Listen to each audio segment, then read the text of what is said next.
Olá, meus amigos, tudo bem? Meu nome é Fábio Blanc e esta é mais uma reflexão em filosofia integral. E hoje eu vou conversar com vocês sobre o tédio, mas não apenas o tédio como sensação, mas como o estado primordial do ser humano. E antes de vocês acharem que eu estou fazendo uma afirmação por conta de uma sensação subjetiva minha, né? O Fábio deve ser uma pessoa que sente muito tédio e por isso que ele chega a essa conclusão. Então eu já vou dizer que não é isso. O tédio como o estado primordial do ser humano é uma conclusão que eu chego por meio da reflexão, de uma reflexão filosófica. Então não é sentimento, mas é uma conclusão.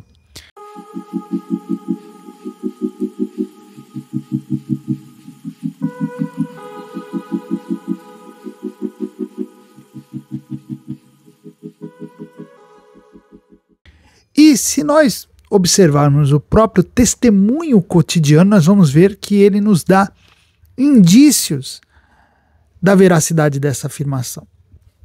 Por exemplo, basta ver quantas pessoas que nós conhecemos se mantêm submetidas a relacionamentos degradantes muitas vezes, sem que isso seja realmente necessário. Então, por exemplo, um exemplo clássico é da mulher que convive muito tempo com um homem agressivo, desrespeitoso, irresponsável, que lhe trata mal, e ainda assim ela prefere se manter com ele do que ter de viver sozinha. E aí a gente se pergunta, por que essa pessoa prefere isso? A situação dela é tão ruim. Por que ela se prefere ainda continuar com ele? E quem observa essa pessoa de fora tende a concluir que se trata de algum tipo de dependência emocional ou de comodismo, alguma coisa nesse sentido. Quando na verdade é muitas vezes algo mais complexo e mais profundo. E tem muito a ver com a necessidade de se evitar o tédio. Ou se evitar a sensação de vazio que o tédio primordial nos dá.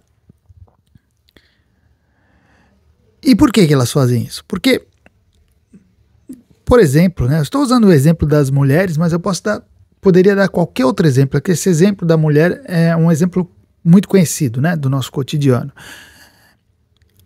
Elas sentem nesse tipo de relacionamento degradante, pelo menos, que elas estão vivas, que algo ali pulsa dentro delas.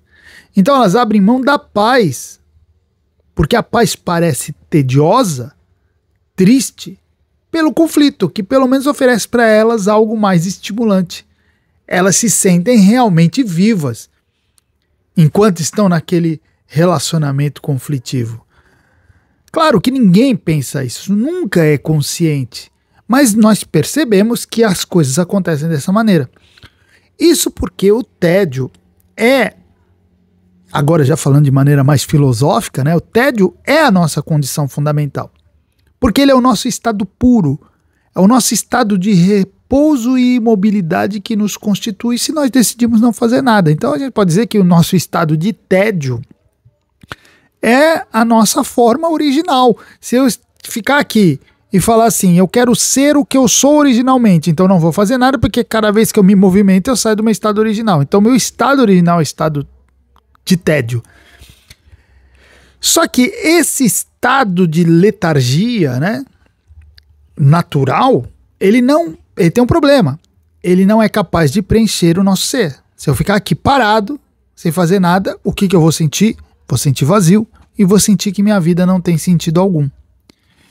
Então, eu vou ser naturalmente, instintivamente impulsionado a me movimentar para superar esse estado de tédio original. Então o que a gente pode concluir? Que todo o nosso movimento, a nossa existência, a nossa vida, ela é baseada nesse movimento de superação do estado de tédio original. Só que quando eu falo desse movimento, eu não estou falando de uma mera busca de agitação. Não é isso. É a busca, na verdade, de um sentimento que reside no fundo das nossas almas. Ou seja, nós tentamos fugir desse vazio que reside dentro de nós. Então, todo o nosso movimento é, de alguma maneira, tentativa de evitar esse tédio e de buscar um sentido, que é a mesma coisa, né? Já que o tédio representa essa falta de sentido.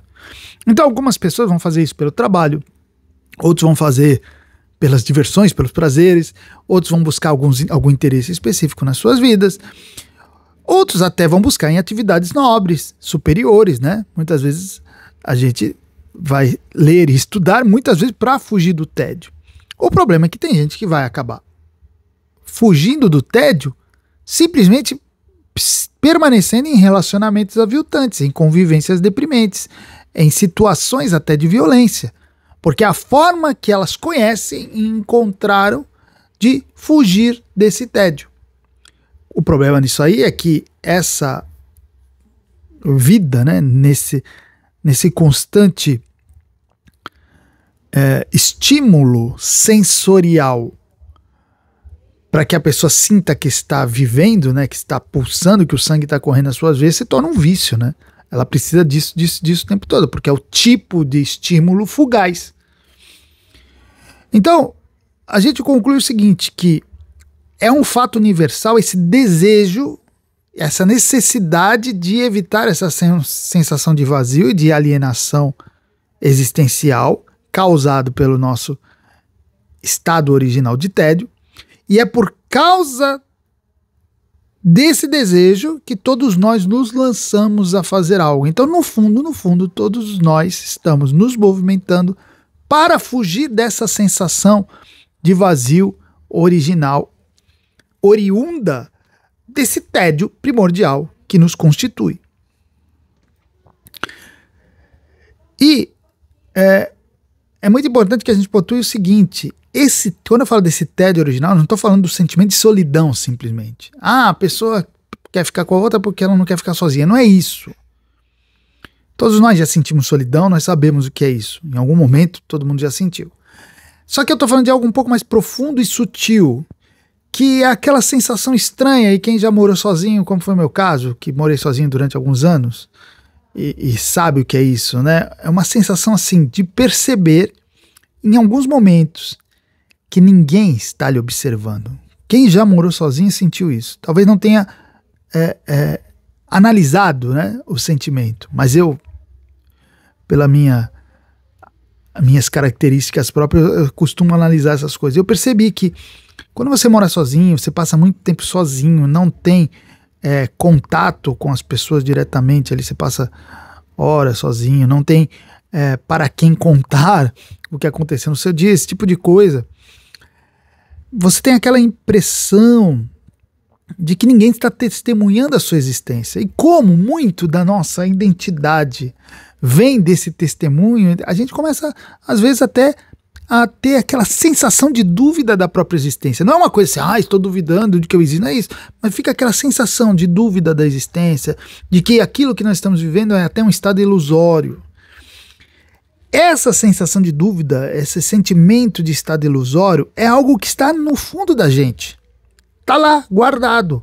E intuitivamente nós fugimos disso. É dessa sensação que nós estamos fugindo. Então, eu digo assim, que tudo o que nós fazemos, no fundo, é fugindo disso, dessa sensação de que eu não sou. É uma fuga da sensação do não ser.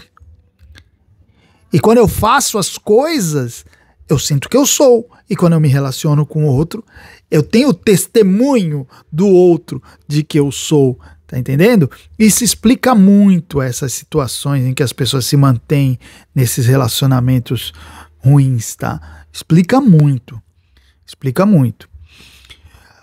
Então, assim, se todos nós estamos fugindo desse tédio primordial que nos constitui, é importante que nós atentemos para que essa nossa fuga, que vai acontecer, todos nós estamos fazendo isso, se dê de uma maneira que não nos seja degradante. Essa é a questão. Estamos fugindo.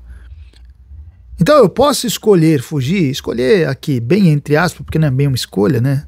Mas eu posso escolher fugir, me mantendo no relacionamento só para eu me sentir vivo, ou então realmente buscar coisas superiores e maiores e mais nobres que realmente me preencham o ser, que tem um sentido maior para mim e espante esse vazio existencial nesse movimento em direção às coisas superiores. Então essa é a escolha. Não é se eu vou fugir ou não do tédio, mas como eu vou fugir dele. E claro que a escolha mais saudável é aquela que nós fazemos quando nos direcionamos para aquelas coisas superiores que são capazes de realmente preencher o nosso ser. Tá bom, gente? Por hoje é isso aí e até a próxima.